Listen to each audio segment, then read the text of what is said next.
getting ready for bed, but first I was about to read my most favorite story of all times from this time of year. Do you think you know what that is? I'll give you one hint. He's green. That's right, the Grinch. In particular, the story is called How the Grinch Stole Christmas by Dr. Suess. You might ask, Miss Lacey, why is this your favorite story when the Grinch is just mean? It's true, he is kind of mean for stealing Christmas and all. But my favorite part is in the end, when he has a change of heart, and instead of stealing Christmas, he actually saves it.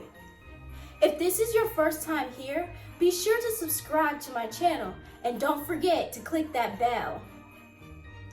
I also can't wait to read this book. Are you ready, friends? Let's go! ABC!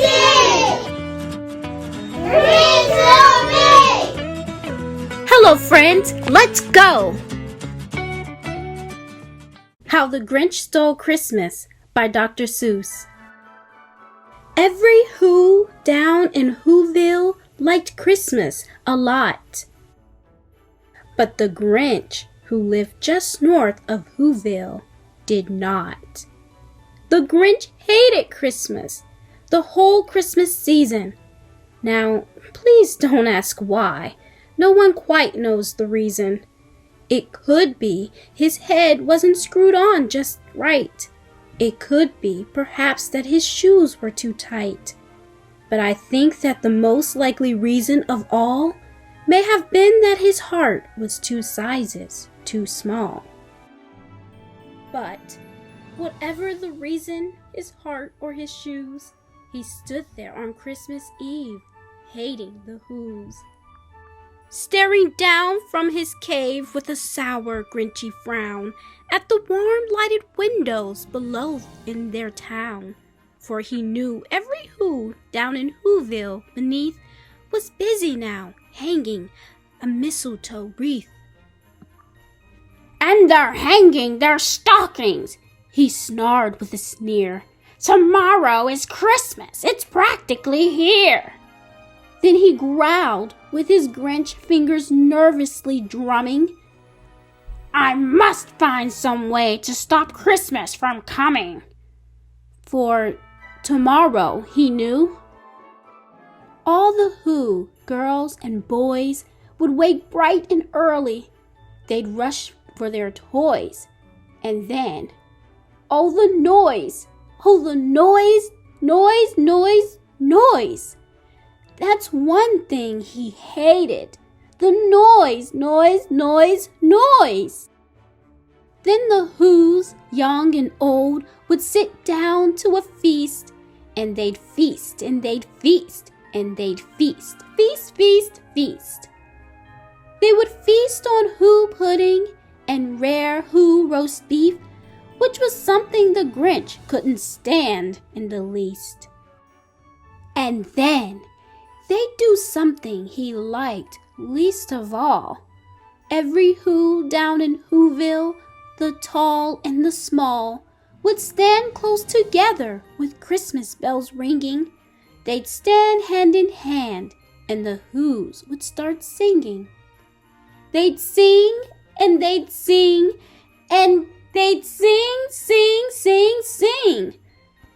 And the more the Grinch thought of this Who Christmas sing, the more the Grinch thought, I must stop this whole thing. Why, for 53 years I've put up with it now. I must stop this Christmas from coming. But how? Then he got an idea, an awful idea. The Grinch got a wonderful, awful idea. I know just what to do, the Grinch laughed in his throat, and he made a quick Santa Claus hat and a coat. And he chuckled and clucked, what a great Grinchy trick! With this coat and this hat, I look just like Saint Nick. All I need is a reindeer. The Grinch looked around. But since reindeer are scarce, there was none to be found. Did that stop the old Grinch? No. The Grinch simply said, "If I can't find a reindeer, I'll make one instead." So he called his dog, Max. Then he took some red thread and he tied a big horn on the top of his head. Then he loaded some bags and some old empty sacks on a ramshackle sleigh and he hitched up old Max. Then the Grinch said, "Get up!" and the sleigh started down toward the homes where the Whos lay a snooze in their town. All their windows were dark, quiet snow filled the air. All the Whos were all dreaming sweet dreams without care when he came to the first little house on the square. "This is stop number 1, the old Grinchy Claus hissed, and he climbed to the roof, empty bags in his fist. Then he slid down the chimney, a rather tight pinch, but if Santa could do it, then so could the Grinch. He got stuck only once for a moment or two. Then he stuck his head out of the fireplace flue, where the little Who stockings all hung in a row. "These stockings," he grinned, "are the first thing to go." Then he slithered and slunk, with a smile most unpleasant, around the whole room, and he took every present. Pop guns and bicycles, roller skates, drums, checkerboards, tricycles, popcorn, and plums, and he stuffed them in bags. Then the Grinch, very nimbly, stuffed all the bags, one by one, up the chimbley. Then he slunk to the icebox. He took the Who's feast. He took the Who pudding. He took the roast beef. He cleaned out that icebox as quick as a flash. Why, that Grinch even took their last can of Who hash. Then he stuffed all the food up the chimney with glee. "And now," grinned the Grinch, "I will stuff up the tree." And the Grinch grabbed the tree and he started to shove when he heard a small sound like the coo of a dove. And he turned around fast and he saw a small Who, little Cindy Lou Who was not more than 2. The Grinch had been caught by this tiny Who daughter who got out of bed for a cold cup of water. She stared at the Grinch and she said, "Santa Claus, why? Why are you taking our Christmas tree? Why?" But, you know, that old Grinch was so smart and so slick, he thought up a lie, and he thought of it quick. "Why, my sweet little tot," the fake Santa Claus lied, "there's a light on this tree that won't light on one side. So I'm taking it home to my workshop, my dear. I'll fix it up there, then bring it back here." And his fib fooled the child. Then he patted her head, and he got her a drink, and he sent her to bed. And when Cindy Lou Who went to bed with her cup, he went to the chimney and stuffed the tree up. Then the last thing he took was the log for their fire. Then he went up the chimney himself, the old liar. On their walls he left nothing but hooks and some wire. And the one speck of food that he left in the house was a crumb that was even too small for a mouse. Then he did the same thing to the other Who's houses, leaving crumbs much too small for the other Who's mouses. It was 1/4 dawn. All the Who's still abed, all the Who's still a snooze, when he packed up his sled. Packed it up with their presents, the ribbons, the wrappings, the tags and the tinsels, the trimmings, the trappings. 3,000 feet up Up the side of Mount Crumpet, he rode with his load to the tip-top to dump it. Pooh-hoo! To the whoos! He was Grinchiously humming. They're finding out now that no Christmas is coming. They're just waking up. I know just what they'll do. Their mouths will hang open a minute or two. Then the Who down in Whovilles will all cry, boo-hoo! That's a noise, grinned the Grinch, that I simply must hear.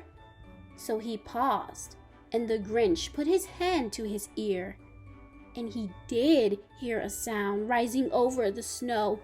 It started in low, then it started to grow. But the sound wasn't sad. Why, this sound sounded merry. It couldn't be so, but it was merry, very. He stared down at Whoville. The Grinch popped his eyes, then he shook. What he saw was a shocking surprise. Every Who down in Whoville, the tall and the small, was singing without any presents at all. He hadn't stopped Christmas from coming. It came. Somehow or other, it came just the same. And the Grinch, with his Grinch feet ice cold in the snow, stood puzzling and puzzling. How could it be so? It came without ribbons, it came without tags, it came without packages, boxes, or bags. And he puzzled 3 hours, till his puzzler was sore. Then the Grinch thought of something he hadn't before. Maybe Christmas, he thought, doesn't come from a store. Maybe Christmas, perhaps, means a little bit more. And what happened then? Well, in Whoville they say that the Grinch's small heart grew 3 sizes that day. And the minute his heart didn't feel quite so tight, he whizzed up his load through the bright morning light. And he brought back the toys and the food for the feast. And he himself, the Grinch, carved the roast beast. See, I told you. In the beginning, the Grinch was being all Grinchy. But in the end, he realized that Christmas isn't about toys and gifts, but it's about family and who you love and who you're with that makes Christmas the best time of the year. What are you going to be doing this holiday season? Are you going to be spending time with family, all snugged up in your house? Are you going to travel? I can't wait to hear from you. Be sure to click the link below on my Instagram channel, ABC Read to Me. Find the book titled How the Grinch Stole Christmas and tell me all about it. Thank you for hanging out with me, friends. And as always, happy holidays and Merry Christmas.